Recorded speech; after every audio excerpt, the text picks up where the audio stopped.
പടം കയറി കൊളുത്തി മക്കളെ. എമ്പുരാൻ കൊളുത്തി, തീ പിടിച്ചു. ബോക്സ് ഓഫീസിന് തീ പിടിച്ചു, കത്തിച്ചു ലാലേട്ടൻ. പൃഥ്വിരാജും കൂടെ കൂടി. പൃഥ്വിരാജൊക്കെ ഇരുന്നിപ്പോൾ ചിരിക്കുമായിരിക്കും. ചില ഹോട്ടലുകൾ അറിയാവോ, ഈ പഴകിയ ബീഫ് കറിയും പന്ന പൊറോട്ടയും അതേപോലെ വിഭവങ്ങളൊക്കെ കൊടുത്തവങ്ങ് സെറ്റാകും. ഇഷ്ടംപോലെ കാശുണ്ടാകും ആൾക്കാരെയൊക്കെ ഊമ്പിച്ച്. ഇത് മേടിച്ച് നിന്നിട്ട് ചിലമ്മ ഇങ്ങനെ നക്കിയിട്ട് സൂപ്പറാന്ന് പറയും. എന്നിട്ട് അതിനകത്ത് ഇച്ചിരി ഒരു മുളക് കലക്കിയിട്ട് ചമ്മന്തിയും കൂടെ കൊടുക്കും. അതാണ് സ്പെഷ്യൽ. അത് മാത്രം ഫ്രഷ് ആയിരിക്കും. അതേപോലെ എമ്പുരാൻ്റെ കാര്യം. അങ്ങനെ ഒരു സാധനം ഇറക്കിയിട്ടുണ്ട്. ഊമ്പിക്കാനുള്ളവരെല്ലാം ഊമ്പിച്ചു.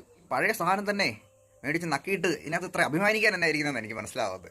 എന്നാലും ഇമാതിരി വിവരദോഷികളാണല്ലോ ഇവിടുത്തെ സിനിമാസ്വാദകർ എന്നുള്ള കാര്യം. ഈ പൊട്ടിയതും പഴങ്ങിയതും ചളുങ്ങിയതും കൂതർസാരം എല്ലാം കൂടെ കണ്ടിട്ടേ ഇവിടെ നമുക്ക് ആഘോഷിക്കുക. ഇത് കണ്ടിട്ട് ഭയങ്കര ഭയങ്കര സംഭവം എന്ന് പറയാൻ നിനക്ക് നാണമില്ലേ? നാണം എന്നൊരു സാധനമൊന്നും ഇല്ലേ?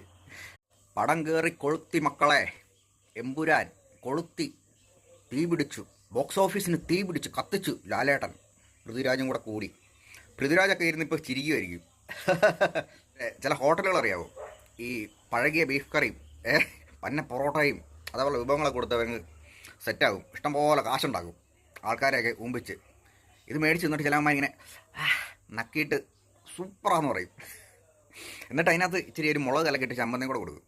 അതാണ് സ്പെഷ്യൽ. അത് മാത്രം ഫ്രഷ് ആയിരിക്കും. അതേപോലെ എമ്പുരാൻ്റെ കാര്യം. അങ്ങനെ ഒരു സാധനം ഇറക്കിയിട്ടുണ്ട്. ഊമ്പിക്കാനുള്ളവരെല്ലാം ഊമ്പിച്ചു. പഴയ സാധനം തന്നെ മേടിച്ച് നക്കിയിട്ട് ഇതിനകത്ത് ഇത്ര അഭിമാനിക്കാൻ തന്നെ ആയിരിക്കുന്നതെന്ന് എനിക്ക് മനസ്സിലാവാത്തത്. എന്നാലും ഇമാതിരി വിവരദോഷികളാണല്ലോ ഇവിടുത്തെ സിനിമാസ്വാദകർ എന്നുള്ള കാര്യം.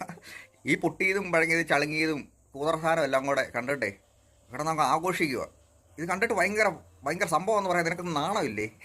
നാണം എന്നൊരു സാധനമൊന്നും ഇല്ലേ?